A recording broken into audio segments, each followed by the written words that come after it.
So my name's Callum Black. I'm the operations assistant at the Highland Folk Museum. I've been here about 6 years now, and one of the main components of my job is running a number of the events that we have across the season at the museum.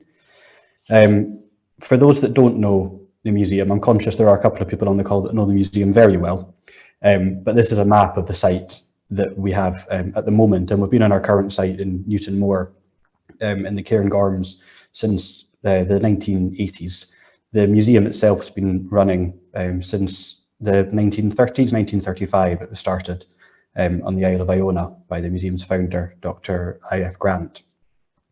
And it's moved around a couple of different places. It was in Lagan, it was in Kingussie, and it's now on this site in Newtonmore. And we're an open air museum, and we've got about 35 historic buildings that we've taken down from all over the Highlands, moved here and rebuilt. And one of the main parts of the site that people are particularly interested in is our township, which you can see here. Our township was rebuilt based on excavations that took place of an original site about 3 miles away from where we are. And it's just a section of the original site that we have built here. But it's the buildings are the same position relative to each other as the original site. The framework is the same size. It's as accurate as we believe we can get it. And in 2013, we were approached by a production company that were interested in using the township to film a TV series called Outlander, based on a series of books by an American author called Diana Gabaldon. And at the time, we had no idea it would be as big as it now is. I think it's in its 7th series now on TV. They started filming in October 2013 in Scotland, and came to the Folk Museum late March, early April 2014. They started filming in October 2013 and came to the museum 2014. They were here for 15 days in total, and we appeared in episode 5 of the first series for about 15 minutes. It's not a huge part.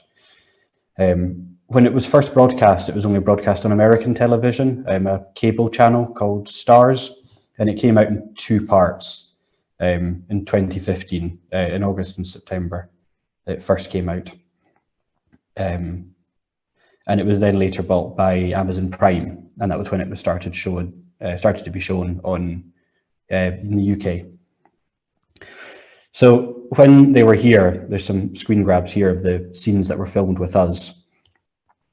As I said, only about 10-15 minutes we were in it in episode 5, but we're one of the few sites that people can come to the township that we have and it's instantly recognisable as what was seen on TV. The buildings that they used weren't changed.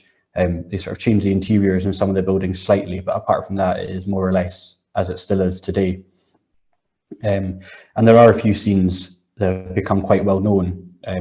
So the picture here of all the women sat around the table, they're walking the cloth, which is a process of sealing the dye into fabric. And the women would sing walking songs while they beat the cloth. And the group that they used when they were filming with us is our local walking group. They've been going since 1995, I think. And the museum's always had quite strong connections with them. They've come along to a lot of events we've done over the years. The other quite pivotal scene is the interior scene on the top there, where you can see the main star of the show, Sam Heughan, topless. And in this particular scene, he's showing off scars he's got on his back. He was whipped by government troops, and they're using him now as propaganda to raise money for the Jacobite uprising. Not long after they finished filming here and it became public knowledge that they'd used us for filming, we were approached by a local group called the Inverness Outlanders, who were interested in working with us to run an event based around Outlander.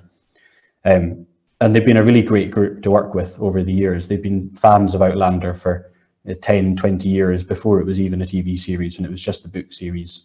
They were all huge fans of it. And they're really interested in the history. It's not just the story, but the actual history. So we did have to have a discussion with them about what we wanted the event to be. We were conscious we didn't want it to become like a Comic-Con. You know, we feel there's already enough of those going around. We didn't want it to be a fan meet and greet, but if we were to do an event, it would be using our township to portray the period, not portray what was shown on the TV series. So we worked with them in 2015. We ran our first Outlander Day, and there's some picture here of some of the things we've did in the first couple of Outlander Days. We put a lot of focus initially on showing traditional skills. So we have our own craft workers here. We have people that are passionate about the history and have sort of self-taught skills. So the first couple of years we had pole lathe demonstrations, basket making, leather working. In one of our township buildings, we've got a reconstructed loom from the 1700s. So we did weaving and spinning displays. We did traditional dyeing. And we worked with the local walking group that had been in the TV series. That's the picture in the middle here. And they did demonstrations and allowed people a chance to come and have a shot of walking the cloth. And over the first couple of years, we found the weekend that we held Outlander Day on, we saw about a 15% growth in visitor numbers. So 2017, we looked at the event again and decided to try and add a bit more to it, to try and increase the visitor numbers. And also in 2017, Outlander was acquired by Channel 4, and over the summer it was aired on More 4. And we found then, particularly, is when we started to feel the Outlander effect. We saw a huge increase in visitor numbers 2017, 2018 because of Outlander. A lot more of the tour companies we work with, Rabbi's, Highland Experience, Highland Explorer, and some of the bigger companies were starting to put together specific Outlander tours for people who were interested in the series to come and see the sites. And when they heard about Outlander Day, we had quite a few groups that will specifically come to us on Outlander Day because of the experience it gives. So in 2017, we also changed the offering slightly and started to put together a series of talks, as well as sort of the hands-on activities. And over the last few years, we've had authors Maggie Craig and Sarah Fraser have come down to give talks and do book signings. We've had PhD researchers that have worked with us that have come along to give talks about textiles in the 18th century.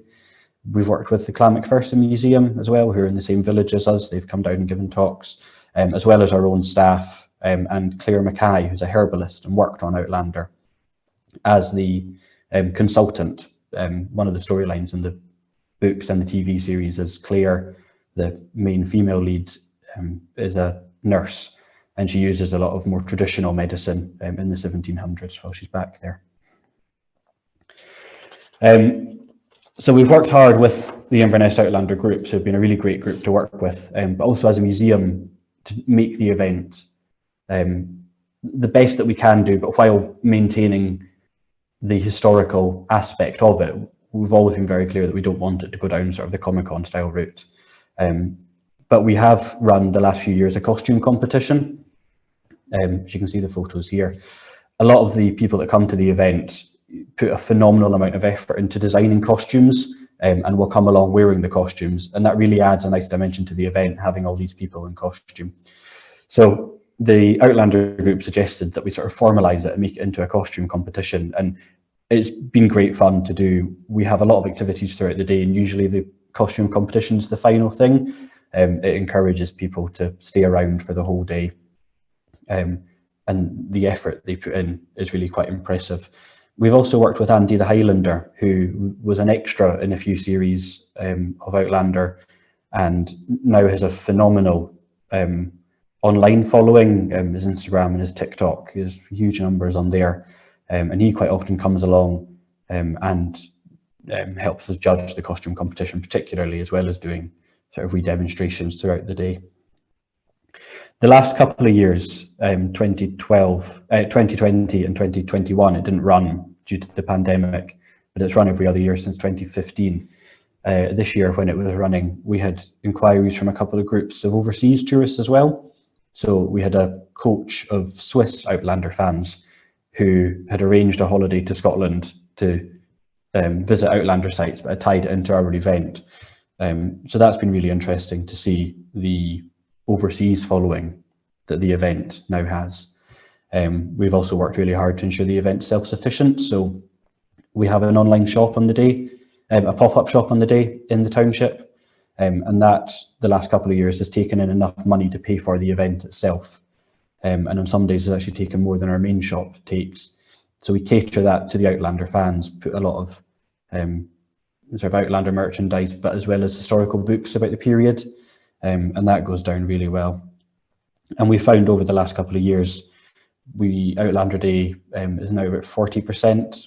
We get more visitors on Outlander Day, about 40% more visitors than a normal weekend in the same period.